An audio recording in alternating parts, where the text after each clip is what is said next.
The moon hung low that night, casting a pale silver glow over the narrow cobblestone streets of the small Mexican village where I had chosen to spend the weekend. I had heard the tales growing up, whispered by my abuela as she sat by the fire, her voice trembling as she spoke of La Larona, the crying woman, a wraith-like figure shrouded in sorrow, doomed to wander the earth for eternity, searching for the children she had murdered in a fit of madness. To a child, it was nothing more than a story, a warning to behave and stay indoors after dark. But as I walked those deserted streets, the chill in the air was heavier than mere weather. I had always considered myself a skeptic. Ghosts and spirits were the stuff of folklore and imagination. But that weekend, I was determined to explore the roots of the legend, documenting the tale for an article I was writing. The locals were kind but wary when I asked about La Larona. Many refused to speak of her, crossing themselves and warning me not to venture out after sundown. "She's real," one elderly man whispered, his face ashen. "Don't go looking for her or you'll find her." I smiled politely, dismissing his words as superstition, but his warning lingered in the back of my mind. The village was surrounded by a dense forest, the kind that seemed to breathe in its own way, whispering secrets to anyone willing to listen. At its edge ran a sluggish river, the same river where, according to legend, La Larona had drowned her children. The thought of it made my stomach churn, but I couldn't shake my curiosity. That night, armed with my notebook and a flashlight, I set out toward the river. The air was cold, unnaturally so for that time of year, and each step seemed to amplify the oppressive silence around me. My boots crunched against the gravel path as I approached the water, the sound echoing in the emptiness like a gunshot. The river glistened under the moonlight, its surface eerily still. I took a deep breath, pulling my jacket tighter around me, and scanned the area. "La Larona," I murmured, the name slipping from my lips as though it carried weight. "If you're out there, I'm here to listen." Nothing. Just the sound of the wind brushing through the trees. I felt foolish standing there, speaking into the void, but something compelled me to stay. I crouched near the riverbank, scribbling notes about the atmosphere and the stories I'd heard. The locals claimed she appeared most often near water, her wails carrying through the night like a death knell. And then I heard it. At first it was faint, almost imperceptible, a soft sobbing carried on the wind. My breath hitched and I froze, straining to hear.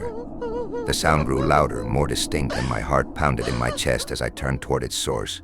The sobs were guttural, filled with such anguish that they made my skin crawl.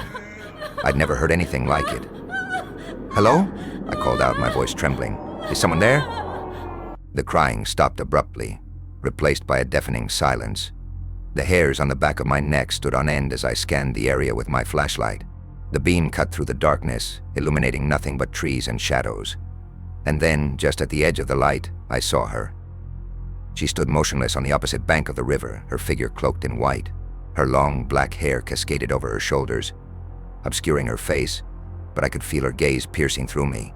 My throat went dry, and I stumbled backward, nearly dropping the flashlight. "Who are you?" I managed to choke out, though I already knew the answer. She tilted her head slightly, as if pondering my question, and then she moved. Her steps were slow, deliberate, yet she seemed to glide across the ground, her feet never quite touching the earth.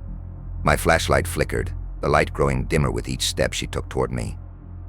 "Miss Higos," she whispered, her voice barely audible yet chillingly clear. "Donde está Miss Higos?" The words hit me like a physical blow, and my knees buckled. She was closer now, her face coming into view. Her eyes were empty sockets, dark voids that seemed to suck the light out of the world around them. Her mouth twisted in a grotesque expression of grief, her lips trembling as she wailed. The sound was unlike anything I'd ever heard, a mix of sorrow, rage, and despair that resonated deep within my bones. I scrambled to my feet, my instinct screaming at me to run, but my legs felt like lead. She reached out a hand, her fingers impossibly long and skeletal, and I stumbled backward, falling hard onto the ground. My flashlight rolled away, plunging me into near total darkness. "Please," I gasped, my voice barely more than a whisper. "I'm not your child. I don't know where they are." Her wails grew louder, more frantic, and I clamped my hands over my ears, but it did little to drown out the sound. The air around me grew colder, so cold that I could see my breath misting in front of me. My vision blurred as tears streamed down my face, unbidden and uncontrollable. And then, just as suddenly as she had appeared, she was gone. The wailing ceased, replaced by the deafening silence of the night. I lay there for what felt like an eternity, too terrified to move, my body trembling from both the cold and the fear. When I finally mustered the courage to sit up, the flashlight's beam was still faintly glowing, casting an eerie light on the riverbank. I grabbed it with shaking hands and scanned the area, but there was no trace of her. No footprints, no sign that she had ever been there. But I knew what I had seen, what I had felt. I staggered back to the village, my mind racing with questions and doubts. Had it really been her? Or had my imagination conjured the figure from the depths of my subconscious, fueled by the stories I'd heard as a child? The villagers didn't ask where I'd been or why I looked so shaken. They already knew.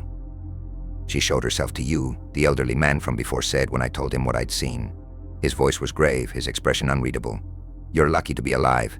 She doesn't always let people go." I nodded numbly, the weight of his words sinking in.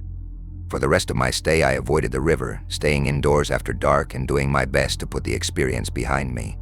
But the memory lingered, haunting my dreams and coloring my perception of the world. Even now, as I write this, I can still hear her wails in my mind, a mournful echo that refuses to fade. And I can't help but wonder, what would have happened if I hadn't run? If I had stayed and listened to her sorrow? Would she have taken me, dragging me down to the depths of the river to join her lost children? I'll never know. But one thing is certain, La Larona is real. And she's still out there, wandering the streets, searching for her children and mourning the choices that damned her soul. So if you ever find yourself near a river on a quiet, moonlit night, and you hear her cries in the distance, heed the warnings of those who came before you. Stay inside. Don't look for her. Because if you do, she might just find you.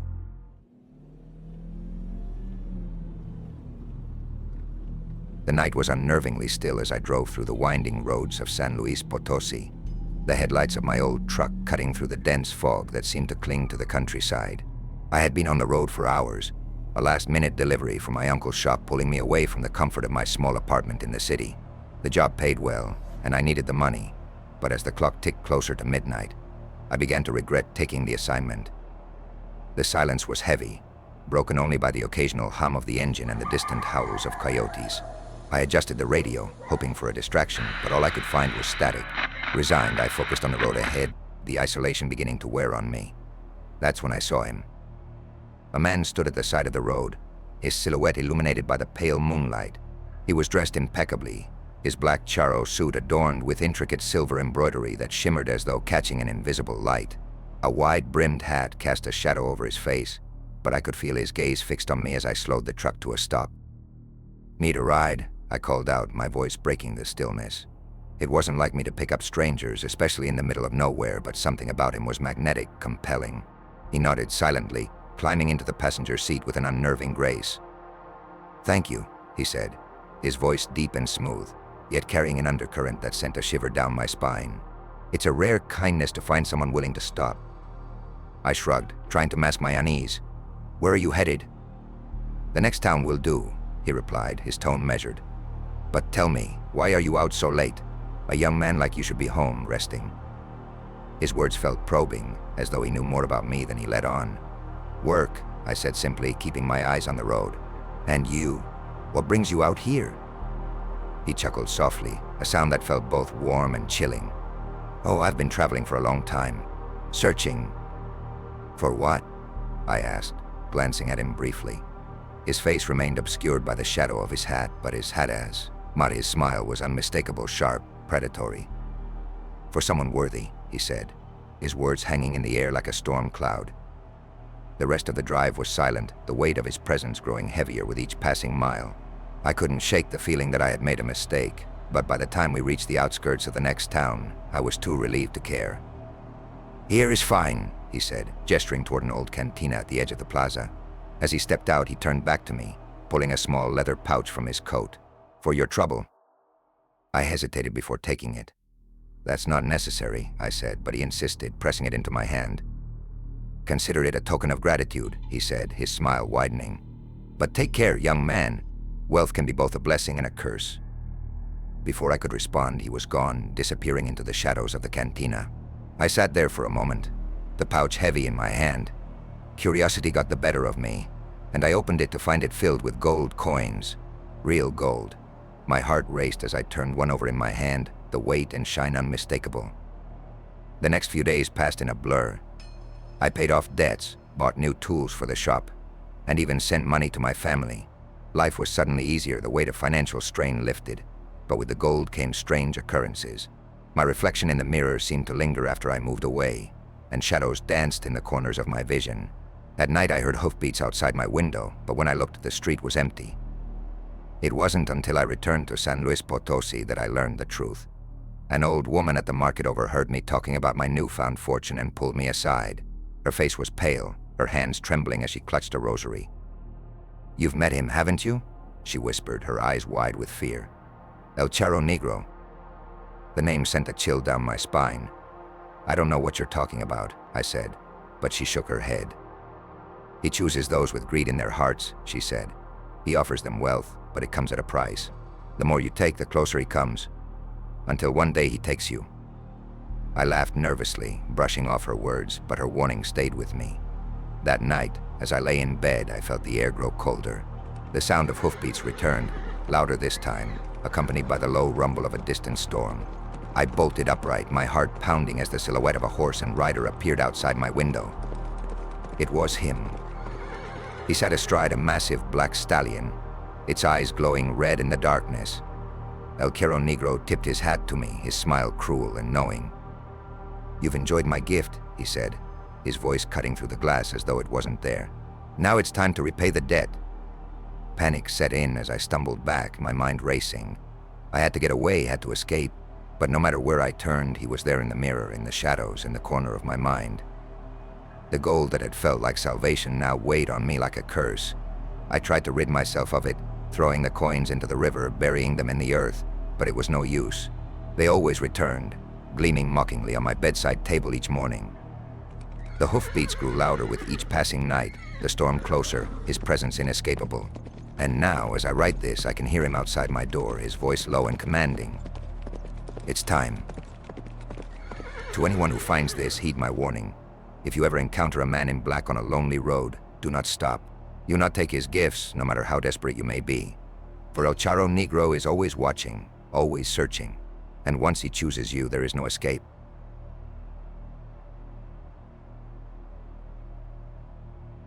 The neon glow of Mexico City stretched across the horizon, casting a kaleidoscope of colors against the night sky. I was cruising down Insurgentes Avenue, the hum of my car's engine a steady rhythm as I escaped the chaos of another grueling work week. The city was alive, bustling even at midnight, but I craved solitude. That's why I decided to head south, toward Cuernavaca. The quieter road seemed to call to me, offering an escape from the urban jungle. I had heard the stories before, of course. My friends and I used to laugh about them over beers, daring each other to test the tales. The Carriage of Witches, they called it, a sleek red car that prowled the streets at night, filled with impossibly beautiful women. They would lure lonely men into their grasp with promises too tempting to resist. But those who entered were never the same. They were found hours later abandoned on the side of the road, their bodies marked with strange, ritualistic symbols. We always dismissed it as folklore, a modern-day cautionary tale. Until that night I did too. The road to Cuernavaca was quiet, the city lights fading into darkness behind me. My mind wandered as I drove, lulled by the monotony of the journey. That's when I saw a flash of red in my rearview mirror. The car seemed to appear out of nowhere, its headlights piercing through the darkness as it closed the distance between us. At first I thought nothing of it, but as the car pulled up alongside me, I couldn't help but glance over. It was a sports car, sleek and pristine, the kind of vehicle that looked out of place on this lonely stretch of road. The windows were tinted, but I could just make out the silhouettes of the passengers inside. The driver's window rolled down and a woman leaned out. Her beauty was otherworldly, her dark hair cascading over her shoulders, her red lips curving into a smile that was both inviting and dangerous. "Going somewhere, guapo," she called out, her voice smooth as silk. I smiled nervously, keeping my hands on the wheel. "Just heading south," I said, trying to keep my tone casual. "Why don't you join us?" she said, her eyes glinting in the dim light. "We're heading that way too. We can make the drive more fun." Her words sent a thrill down my spine, and I felt my grip tighten on the steering wheel. Another woman leaned forward from the passenger seat, equally stunning, her smile just as beguiling. "Come on," she urged. "We won't bite." Something in their tone was intoxicating, like a siren's song. My instincts screamed at me to decline, but I found myself slowing down, my resolve wavering. The driver's car matched my speed, and I caught glimpses of the other passengers in the back seat. They were just as beautiful, their faces lit with amused smiles, as though they knew a secret I couldn't grasp. "Thanks, but I'll pass," I finally said, forcing a laugh. I pressed on the accelerator, putting distance between us. For a moment I thought that was the end of it. But the red car kept pace. No matter how fast I drove, it was there, its headlights glaring in my mirrors. My heart raced as I tried to lose them, weaving through the empty road. They followed effortlessly, their car gliding as if untethered by the laws of physics. Then they began to laugh. The sound was melodic and chilling, echoing in my ears even over the roar of my engine. I glanced in the mirror and saw the women. Their faces had changed. Their eyes burned with an unnatural light, their smiles stretching too wide, revealing teeth that were sharp and glistening. Panic overtook me as I realized I wasn't dealing with ordinary people. I floored the gas pedal, my car roaring as it pushed past its limits. The red car followed, relentless. I could feel their presence pressing in on me, the weight of their gaze like a physical force. Just as I thought I couldn't escape, the road forked, and I veered sharply to the right, nearly losing control. The red car didn't follow. It sped past the fork, vanishing into the darkness. I pulled over, my hands shaking as I struggled to catch my breath.